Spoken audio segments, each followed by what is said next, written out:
मेरे दोस्तों, आज के सेशन में हम लोग पढ़ने वाले हैं रीजनिंग का महत्वपूर्ण टॉपिक जो वीडियो के री एग्जाम को देखते हुए बहुत ही जरूरी है। वीडियो के साथ साथ मेरे साथियों, जो बच्चे एसएससी के सारे फॉर्म डालते हैं और जो यूपीपी की तैयारी और एसआई की तैयारी कर रहे हैं, खासकर स्टेट सुपर टेट वालों में भी एक एक सवाल कैलेंडर का आता है मेरे साथियों, तो सभी लोगों को यहां से हम पढ़ाने का प्रयास करेंगे कैलेंडर की मोस्ट इंपोर्टेंट टॉपिक। कैलेंडर को हम समझेंगे कि आखिरकार कैलेंडर की जरूरत हमारे सेक्शन में पड़ी क्यों, लोगों को कैलेंडर की आवश्यकता ही क्यों है। मेरे साथियों, कैलेंडर के बारे में अगर कोई पूछे कि कैलेंडर है क्या, तो सबसे पहली जानकारी तो आपको यह देना है मेरे साथियों कि कैलेंडर से हमको तीन बातों का नॉलेज मिलता है। कैलेंडर से हमको तीन बातों में यह नॉलेज मिलता है, आप देख पा रहे होंगे स्क्रीन पर। पहली बात तो यह नजर आती है कि हमको दिन और तिथि का नॉलेज मिलता है, दूसरा हमको माह का नॉलेज मिलता है और तीसरा हमको वर्ष का नॉलेज मिलता है।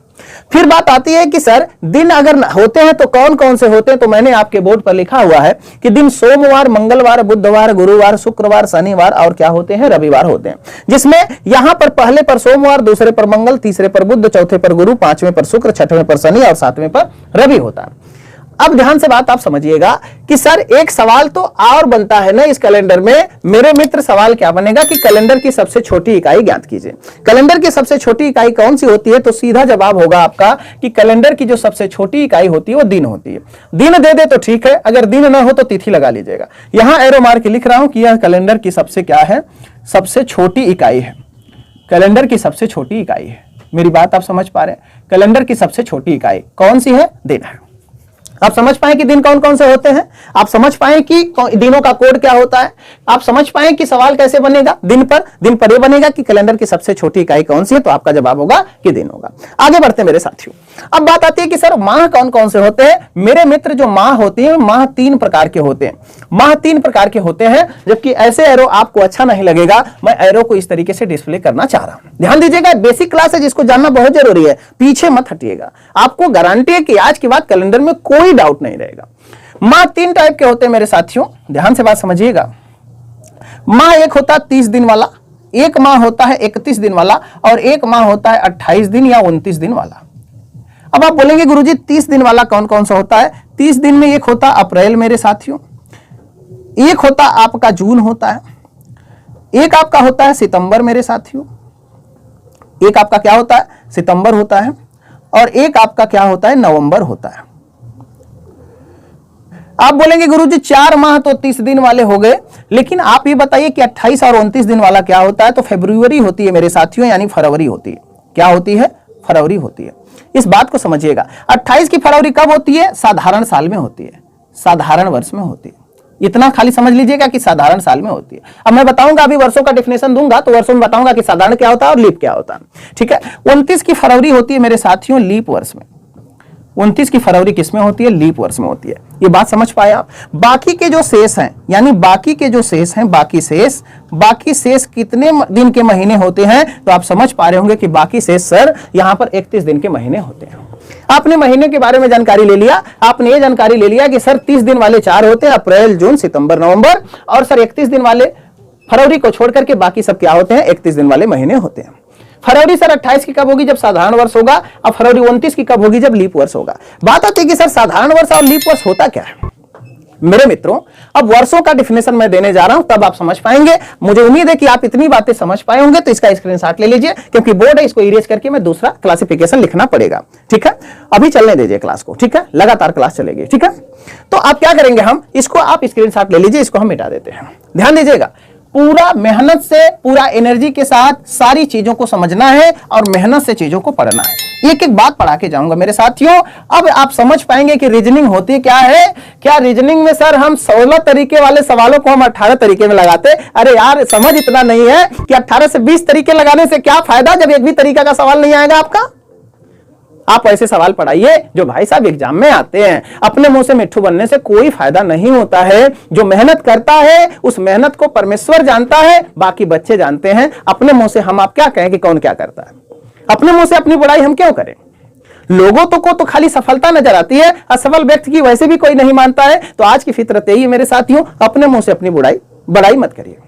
आइए समझाते हैं। वर्षों की क्लासिफिकेशन की अगर मैं बात करूं तो वर्ष यहां पर मैं लिख रहा हूं वर्ष, और वर्ष में अब तमाम तीर खींचूंगा। जो तीर इतना काम करेगी जितना आपका पूरे कैलेंडर में जरूरत है। ध्यान से बात समझिएगा। पहले कैलेंडर में जो वर्ष आता है जिसे हम सामान्य वर्ष बोलते हैं या साधारण वर्ष बोलते हैं, क्या बोलते हैं मेरे साथियों? साधारण वर्ष बोलते हैं। साधारण वर्ष का मतलब होता है 365 दिन, यानी साधारण वर्ष में कितने दिनों की संख्या होती है? 365 दिनों की संख्या होती है। ध्यान दीजिएगा बात को। उसके बाद सर एक आता है लीप ईयर, एक आता है leap year. Leap year, leap year English शब्द मेरे साथियों, इसको हम क्या बोलते हैं? अधिवर्ष। इसे हम क्या बोलते हैं? अधिवर्ष। ध्यान से बात समझिएगा। अधिवर्ष यानी लीप वर्ष में मेरे साथियों जो दिनों की संख्या होती है 300 कितना हो जाती है? 66 दिन। 366 दिन। इसी में फरवरी कितने की होती है? इसी में फरवरी कितने की हो जाती है? 29 दिन की हो जाती है। क्योंकि जब 365 दिनों में जब एक दिन ज्यादा एक्स्ट्रा होता है तो फरवरी का गैप ज्यादा खाली रहता है। तो पहले के कैलेंडर बनाने वालों ने जो ग्रेगियन कैलेंडर का निर्माण किया उसमें उन्होंने देखा कि स्पेस फरवरी में ज्यादा है, तो जो एक दिन एक्स्ट्रा हो रहा उसको फरवरी में इन्होंने डाल दिया। ध्यान से बात समझिएगा। अभी कुछ नहीं समझे आप, अभी और आपको समझना है। अब बात आती है कि सर और कौन कौन से वर्ष आते हैं? तो इसके बाद वाले जो वर्ष आते हैं मेरे साथियों, इसके बाद वाले जो वर्ष आते हैं वो आता है शताब्दी वर्ष। कौन सा होता है? शताब्दी वर्ष। ध्यान दीजिएगा। शताब्दी वर्ष का मतलब क्या होता है? 100 साल पूरा होने पर एक शताब्दी वर्ष होता है। इसका मतलब कि शताब्दी वर्ष में दिन नहीं होते हैं सर, दिन तो निकालना पड़ेगा बाद में। कितने साल होते हैं? 100 साल होते हैं, यानी एक शताब्दी वर्ष में 100 साल होते हैं। अब बात आती है कि सर शताब्दी वर्ष के अलावा भी कोई वर्ष होता है? हाँ भैया, शताब्दी वर्ष के अलावा भी एक वर्ष होता है जिसे हम शताब्दी लीप ईयर के नाम से जानते हैं। शताब्दी लीप वर्ष के नाम से जानते हैं। शताब्दी लीप वर्ष क्या होता है? शताब्दी का मतलब 100 से, लीप का मतलब 4 से। अभी मैं समझाता हूं कि क्या होता है। यानी 400 वर्षों को हम क्या बोलते हैं? शताब्दी लीप वर्ष बोलते हैं। 400 वर्षों को हम क्या बोलते हैं? शताब्दी लीप वर्ष बोलते हैं। मेरे साथियों 400 वर्षों को जब हम शताब्दी लीप वर्ष बोलते हैं तो अब पता चलेगा ये कि सर शताब्दी लीप वर्ष इसका मतलब जो 400 साल बाद आता है। हाँ मेरे साथियों, शताब्दी लीप वर्ष 400 साल बाद आता है। ध्यान से बात समझिएगा। अब बात आती है कि सर आखिरकार ये लीप वर्ष होता क्या है? ये लीप वर्ष होता क्या है? तो यहां पर मैं लिख रहा हूं कि जो लीप वर्ष होता है मेरे साथियों, जो लीप वर्ष होता है, लीप वर्ष अगर कोई पूछे कि लीप वर्ष का पता कैसे लगाएं, तो सबसे पहले 2 तरीके से लीप वर्षों की संख्या निकालते हैं। लीप वर्ष पता करने के लिए दिए गए सन को, जो हमारी ईस्वी चल रही है, इस ईस्वी को अगर हम 4 से डिवाइड कर रहे हैं, अगर वो ईस्वी 4 से पूरा कट जा रही है तो क्या कहलाएगा? लीप वर्ष कहलाएगा। अगर यहां पर वर्षों की संख्या दे रखा है, जैसे यहां पर 100 साल है ना, यहां पर 400 साल है, तो 100 साल में लीप वर्ष पता करना होगा। तो आप क्या करेंगे कि वर्षों की संख्या, क्या करेंगे? वर्षों की संख्या को 4 से विभाजित करेंगे। जो भागफल आएगा यानी 4 के डॉट में जितने वर्ष बनेंगे वो सारे वर्ष क्या कहलाएंगे? लीप वर्ष कहलाएंगे। इतनी बात आप समझ पाए कि सर वर्षों में इतने प्रकार के वर्ष पढ़ना है जिसमें लीप वर्ष होता है। लीप वर्ष को कैसे हम ज्ञात करेंगे? अगर सन में देखना है कि लीप वर्ष कौन सा है तो आप क्या करेंगे? सन को 4 से डिवाइड करेंगे। अगर वो सन कट गया 4 से तो लीप वर्ष कहलाएगा। बाकी वर्षों की संख्या को 4 से डिवाइड करके टोटल वर्षों की संख्या लीप वर्ष में ज्ञात करेंगे। थोड़ा एग्जांपल के लिए आप समझ जाइए। जैसे यहां पर हम लोगों का 2000 कितना चल रहा है? 23 चल रहा है। 2023 4 से कटता है, 4 से वही संख्या कटती है जिसके अंतिम 2 अंक 4 से पूरा कटते हैं। सर नहीं कटता तो ये लीप वर्ष नहीं होगा। जैसे 2000 अगर मैं बात करूं 2020 की, 2020 4 से कटता है, इसका मतलब ये लीप वर्ष होगा। समझ पा रहे हैं? जैसे 1996 की मैं बात करूं तो 1996 में 96 4 से कटता है, यानी पूरा वर्ष 4 से कटता है, तो ये क्या होगा? लीप वर्ष होगा। ठीक है। अगर मैं आपसे बात करूं कि सर 2001 क्या है, 2001 क्या है, आप बोलेंगे गुरुजी ये 4 से नहीं कटता, ये लीप वर्ष नहीं होगा। आप समझ पाए? यानी सन में लीप वर्ष का पता कैसे लगाएं? यानी सन में लीप वर्ष का पता ऐसे लगाएं, अगर जो सन 4 से पूरा डिविजिबल है वो लीप वर्ष कहलाता है। समझ पाए? ध्यान दीजिएगा। वर्षों की संख्या को 4 से डिवाइड करेंगे, जितने डाउट 4 के बनेंगे वो लीप वर्षों की संख्या कहलाएगा। बात यह आती है कि सर लीप वर्ष तो आपने समझा दिया, वर्षों में साधारण साल, अधिवर्ष और शताब्दी वर्ष और शताब्दी लीप वर्ष आपने समझा दिया। आपने एक वर्ष को भूल रखा है, वो कौन सा वर्ष है जिस पर जीएस में भी सवाल आता है? ध्यान दीजिएगा। ये कौन सा वर्ष है मेरे साथियों? एक वर्ष का नाम है सौर वर्ष। इसका नाम क्या होगा? सौर वर्ष होगा। ध्यान दीजिएगा। सौर वर्ष किसे कहते हैं? सौर वर्ष उसे कहते हैं मेरे साथियों जितने समय में पृथ्वी सूर्य का एक चक्कर पूरा करती है। यानी पृथ्वी सूर्य का एक चक्कर लगाने में जितना समय लेती है उसे हम क्या बोलते हैं? सौर वर्ष बोलते हैं। अब सवाल आता है कि सर वो टाइम कितना लेती है? तो आपको मैं यहां पर लिख दे रहा हूं कि सौर वर्ष में जो लिया गया टाइम होता है वो 365 दिन होता है मेरे साथियों। कितना दिन होता है? 365 दिन। यहां पर 365 दिन के बाद 5 घंटे होते हैं। कितने घंटे होते हैं? 5 घंटे। 48 मिनट होते हैं। कितना मिनट होते हैं? 48 मिनट। और 47.5 सेकेंड होते हैं। 47.5 सेकेंड होते हैं। तो ये टोटल 4 के गैपिंग का जो अंतराल है मेरे साथियों ना, तो जब 4 साल पूरा करता है तो ये 5 घंटा 48 मिनट और 47.5 मिनट मिलने के बाद एक दिन जनरेट हो जाता है, जिसमें एक लीप वर्ष का निर्माण होता है हर 4 साल बाद। आप समझ पाए? इस सौर वर्ष को भी जान जाइएगा, जिसके जीएस में भी सवाल आने की संभावना है। और साधारण वर्ष में 365 दिन, लीप वर्ष में 366, शताब्दी में 100 साल, शताब्दी लीप वर्ष में 400 साल। आप यहां पर सारी चीजें समझ पाए होंगे कि सर वर्ष कैसे कैसे होते हैं, लीप वर्ष का पता कैसे लगाया जाएगा, दिन कौन कौन से होते हैं और माह कौन कौन से होते हैं। अब थोड़ी सी बात आगे मैं बढ़ाता हूं मेरे साथियों। अब मन में यह ख्याल होगा कि सर सवाल कैसे कैसे आते हैं, सवालों को कैसे हम दायरा में लेंगे, सवालों को कैसे हम कैप्चर करेंगे, कैसे चीजों को समझेंगे। इतनी बेसिक चीजें आपको एकदम आना चाहिए। थोड़ी सी बेसिक बात और है मेरे साथियों, इसको भी समझ लीजिएगा। अगर क्लास लंबी होगी तो इसको मैं रोक करके जस्ट दूसरी क्लास में आपको खाली सवाल के साथ में आऊंगा, लेकिन पहले क्लास को देखना बहुत जरूरी है मेरे मित्र। अब इसको मैं इरेज कर रहा हूं, आप लोग स्क्रीनशॉट ले लीजिएगा, नोट पूरा प्रॉपर बना लीजिएगा। गारंटी बता रहा हूं कि कभी दोबारा कैलेंडर को और कहीं से पढ़ने की आवश्यकता नहीं है मेरे मित्र। पूरे सेक्शन का पोस्टमार्टम मैं करने जा रहा हूं मेरे साथियों। अब बात आती है कि सर सवालों में और किन किन पहलुओं को जरूरत पड़ेगी मेरे मित्र। सवाल को करने के लिए आप लोगों को अभी विषम दिन फाइंड आउट करना आना चाहिए। अब बात आती है कि सर विषम दिन कैसे फाइंड आउट करें, विषम दिन कैसे फाइंड आउट करें। विषम दिन का पता करने के लिए कुल दिनों की संख्या में, कौन कौन से दिन, कुल दिनों की संख्या, कुल दिनों की संख्या, कुल दिनों की संख्या से कुल दिनों की संख्या को 7 से डिवाइड करेंगे। उसके बाद जो रिमाइंडर बचेगा, जो रिमाइंडर बचेगा, दिखाई दे रहा है इधर, ये दिखाई दे रहा है, जो रिमाइंडर बचेगा यानी जो शेष बचेगा वही क्या कहलाता है, विषम दिन कहलाता है। जो शेष बचेगा वही क्या कहलाता है, विषम दिन कहलाता है। ये बात समझ पाए? विषम दिन का पता कैसे लगाते हैं? कुल दिनों की संख्या में 7 से भाग लगाते हैं, जो शेष बचता है वो विषम दिन कहलाता है। लेकिन ध्यान रखना, लीप वर्ष के लिए एक बार मैं और लिख दूं कि लीप वर्ष कैसे निकलता है। लीप वर्ष में क्या करते हैं, सन को हम 4 से क्या लगाते हैं, भाग, अगर कट गया तो लीप वर्ष कहलाएगा। या तो हम वर्षों की संख्या को यहां पर क्या करते हैं, वर्षों की संख्या को 4 से विभाजित करते हैं। जो भागफल आएगा, जो भागफल आएगा वह क्या कहलाता है, लीप वर्ष कहलाता है। जितना भागफल आएगा उतना क्या कहलाएगा, लीप वर्ष कहलाएगा। ये थोड़ा सा अंतर आपको समझना है। विषम दिन के लिए जो शेष बचेगा विषम दिन कहलाता है, और लीप वर्ष के लिए जो भागफल आता है लीप वर्ष कहलाता है। अब ध्यान से बात समझिएगा कि माह में, वर्षों में कैसे विषम दिन फाइंड आउट करेंगे। मेरे साथियों, आपने देखा है कि माह में 3 सेक्शन थे। माह में कितने सेक्शन थे, 3 सेक्शन। हमने 3 सेक्शन में एक सेक्शन बनाया है कितना दिन, 28 या 29 दिन का सेक्शन बनाया। ध्यान से बात समझिएगा, जब 28 को 7 से डिवाइड करोगे तो विषम दिनों की संख्या कितना आ जाएगी, 0। लेकिन जब 29 को 7 से डिवाइड करोगे तो 7 चौका 28, विषम दिनों की संख्या कितना हो जाएगी, 1। यानी समझ लीजिएगा, अगर 28 दिन का कोई माह है यानी साधारण वर्ष है जिसमें फरवरी 28 की है, वहां विषम दिनों की संख्या कितना आ जाएगी, 0 आ जाएगी। अगर यही माह 29 दिन का है तो यहां विषम दिनों की संख्या कितना आ जाएगी, 1 आ जाएगी। अगर 30 दिन का महीना है मेरे साथियों, अगर 30 दिन का महीना है तो 30 को 7 से डिवाइड करेंगे तो यहां पर विषम दिनों की संख्या कितना आ जाएगी, 2 आ जाएगी। अगर 31 दिन का महीना है मेरे साथियों, 31 को अगर हम 7 से डिवाइड करेंगे यहां विषम दिनों की संख्या कितना आ जाएगी, 3 आ जाएगी। तो आप समझ पाए होंगे कि माह के प्रक्रिया में 28 दिन रहेगा तो 0 विषम दिन होगा, 29 दिन रहेगा तो 1 विषम दिन होगा, 30 दिन में 2 विषम दिन और 31 दिन में 3 विषम दिन। ये चीज आपको नोट करके याद कर लेना है। मैं हट जा रहा हूं, स्क्रीनशॉट आप ले सकते हैं, ठीक है, स्क्रीनशॉट आप ले सकते हैं। आगे हम बढ़ते हैं कि यहां पर विषम दिन वर्षों में कैसे पता करें, ठीक है। अभी क्लास को चलने दीजिए, वर्षों में विषम दिन कैसे पता करें, इसको मैं इरेज कर दे रहा हूं, आप नोट कर लीजिएगा, ठीक है। मेरे मित्र, बेसिक क्लास है, इसको समझना बहुत जरूरी है। अगर इसको आप समझ गए, गारंटी है कि कैलेंडर आपके मुट्ठी में है, ठीक ना। इसको समझना है, स्किप मत करिएगा, ठीक है। आपने क्या किया, माह में विषम दिन फाइंड आउट कर लिया है, अब आप वर्षों में विषम दिन फाइंड आउट करने जा रहे हैं। ध्यान दीजिएगा कि वर्ष में विषम दिन कैसे निकालें। वर्ष में पहला वर्ष लेते हैं हम साधारण वर्ष। पहला क्या लेते हैं हम, साधारण वर्ष।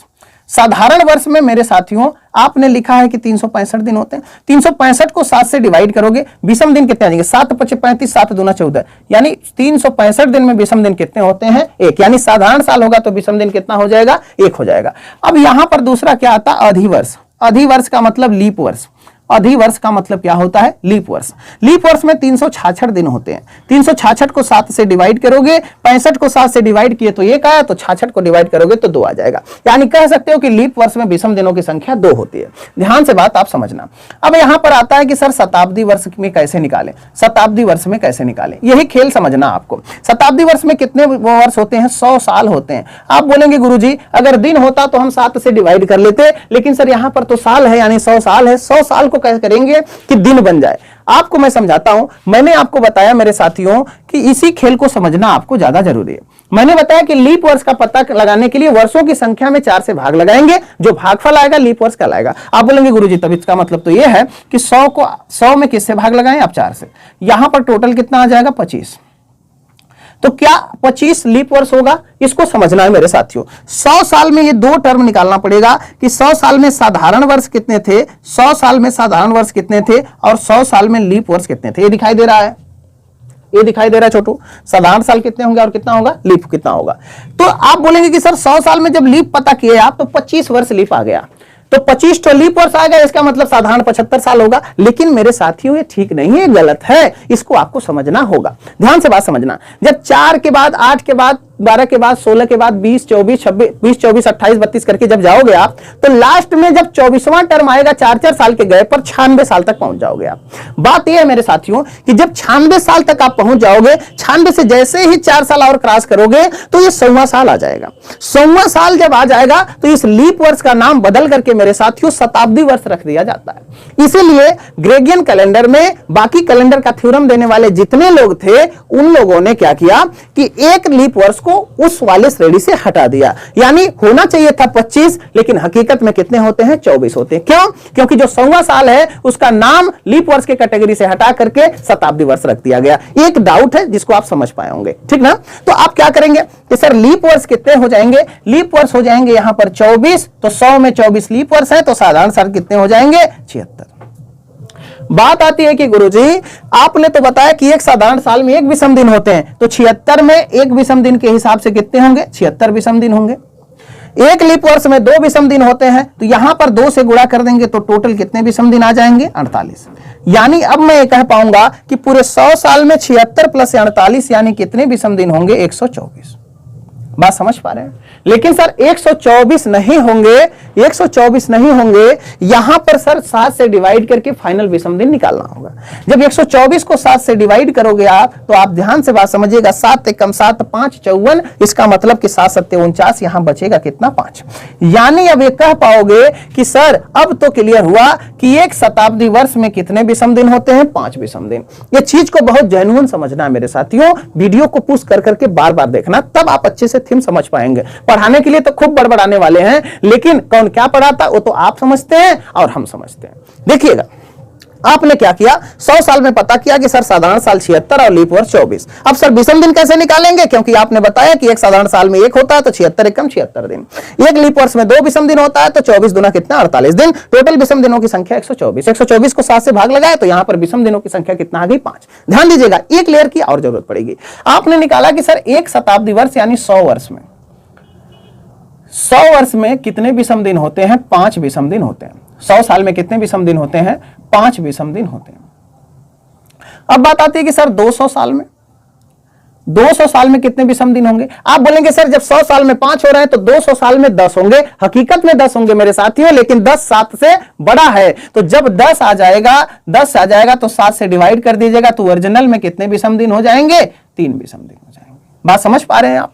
या अगर 300 साल की बात किया जाए तो 300 साल में 5 3 15 होंगे, लेकिन 15 को जब 7 से डिवाइड कर दोगे तो ओरिजिनल में विषम दिन कितना बचेगा? 1 विषम दिन बचेगा। अब बात आती है कि सर 400 साल में हमने बार बार देखा है कि सर 0 विषम दिन होता है। आखिरकार होता कैसे है? आज समझ पाएंगे कि 400 साल में 0 विषम दिन क्यों होता है। ध्यान से बात समझना।